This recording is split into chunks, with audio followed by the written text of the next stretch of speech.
So, where does this narrative that LeBron? Okay, so I'm watching all of these. All right, so I'm watching all of these people that say that Jordan is better than LeBron, and if you there's an overwhelming there's an overwhelmingly relying thing in that's old, and that's cool. I understand that, but hear me out. I understand where you are coming from. Jordan dominated. He won 3 championships in a row, twice. LeBron's only done it 3 times, and it's taken him 15 seasons and blah, blah. I got you. Hear me out. When you talk about Jordan dominating, right? You're talking about Jordan dominating with this one team. He didn't have to leave any team. Well, let's talk about that team. That team was built, right? It was construction. It was construction. It was constructed, right? It was built in a very with a very strong foundation, right? With a smart, coherent owner that knew when things weren't going the right way, we would switch directions, right? And they hired someone named Phil Jackson, right? Who told Michael to stop scoring so much so everybody can get the ball and we can win. Why? Because scoring was not getting him wins. Until Jordan got Phil, he didn't win. Stop giving all this damn credit to Jordan. Jordan was a great player. He was the first volume scorer that the league had ever seen. Not to say that's all he did. He was a volume scorer. So when you say Jordan dominated, he was a scorer. LeBron is not a scorer. He is a complete player. He does everything. Stop trying to compare a scorer to a player that does all. He does all and dominates in every category in his own very right.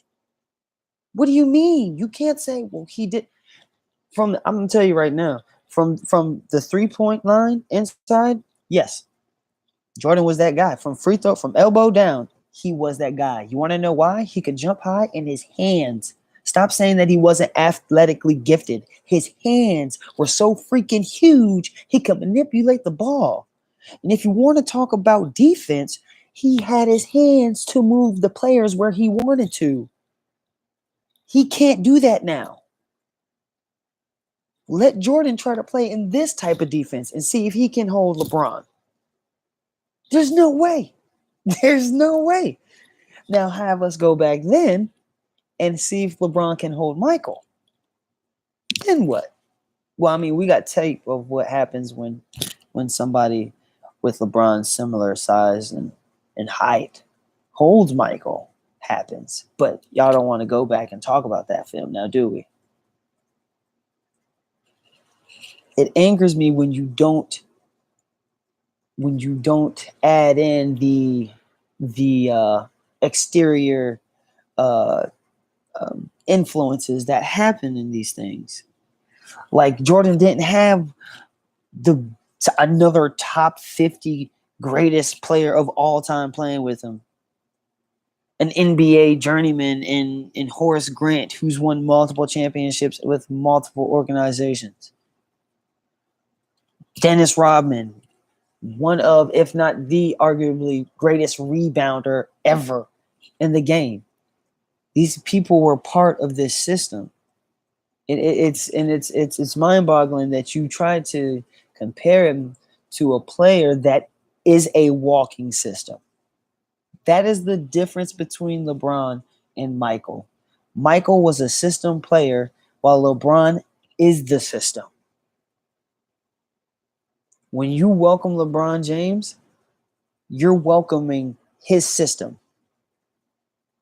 You don't coach, right? Your system, you're coaching to LeBron. He's a walking system. Now, when you put it in perspective of that, you realize the difference of how he is the greatest player. Because A, he demands the attention from not only the other team, but his team. Because he's just that damn good. With and without the ball. You have to worry about where he is the entire time. No matter if you're on a fast break or you're inbounding the ball, you're looking for LeBron. Not to say that you didn't for Jordan. And now people say that, okay, you may be right about that. Maybe he wasn't in the most stable franchise. Maybe he didn't have the best coaching staff at all times. Maybe he wasn't surrounded with as greatest players. But he still didn't always show up. He still had his faults. Well, I'm pretty sure Michael had his faults. I mean, what happened with him in Boston? Dropped 65. What happened to him? But when you want to talk about that there's been moments where he didn't step up, well, let's talk about moments that he did step up. People say he doesn't play defense. Well, if he doesn't block Roy Hibbert versus Indiana, I don't think they win that series. Do they? I don't think they win that championship that year. Do they? Matter of fact, I think in that same series, there was another defensive moment with Tiago Splitter that led to the Ray Allen 3 in the corner. And I believe they don't win that game in that series if it wasn't for that block, correct? I also recall LeBron catching a block against Golden State, which led to the free throws that touched the game. I don't understand when you take a step back, just look at this kid. He's a grown man, But I say kid because, I mean, ultimately he's still very young. I'm younger than he is, but when I say kid meaning the kid from Akron. His mother saying he had the upbringing that he had. He's been through all of the things that he has with minor infractions. He's walked the most narrow path, most straight path that you could to the best of his ability. When it's all said and done, he's going to be one of the greatest sports stories, not only greatest sports stories, he's going to be one of the greatest African Americans ever in this country. And it's gonna be because of the people like he's had around him, the Jay-Z's, the Warren Buffetts, the not just black people, but when he gets done, and it's just because of the people that he's had around him at such an early age, and he was very fortunate. And people don't see the future that he's going to have. The basketball career, yes, is going to be and it's crazy because I believe that this is just the first step for something else, but that's another podcast or vlog, whatever, what have you. But anyway, LeBron is the GOAT, and he will be known as the GOAT because he was the greatest all-around player. He made all the right plays at the right times to get those championships that he's won.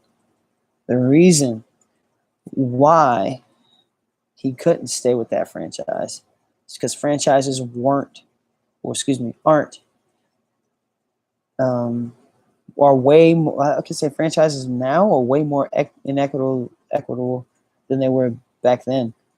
I mean, franchises have more money to do more things. I'm pretty sure if Jordan was offered a $20 million contract from another team and the team looked favorable, and not only that, some players do have other motives. Some care about the money nowadays, and some care about winning championships, and that depends on the kind of player that they are. If LeBron's move was to be for championships, would the smart thing be to stay in Cleveland, or would it be to go to Miami? What would be the championship move? Not the honorable move. Put your feelings aside and put your heart aside and be logical. LeBron has always been a cerebral player. Be logical. All right? You spent 7 years in Cleveland. See the roster that they have. You've tried to get players to come. Your playing career is going to be projected at about, you're thinking you're playing at least at this time, he was thinking maybe 20 was the minimum. And he's already spent 7 in Cleveland.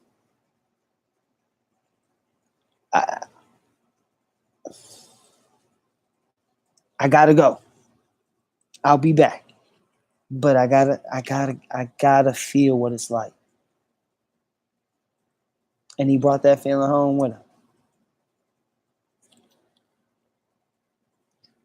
I mean, not to say that that's what I mean. He's going to be the greatest sports story of all time. And then him going to LA is just going to be another thing. But LeBron is the GOAT. And we can talk about the eras of basketball. We can get into the inner workings of the basketball. And it'll work. And ultimately, yes, that's why he's right. Analytically, if you think about it logically, the way the defense was played then, more physical, even if you translated it to now, you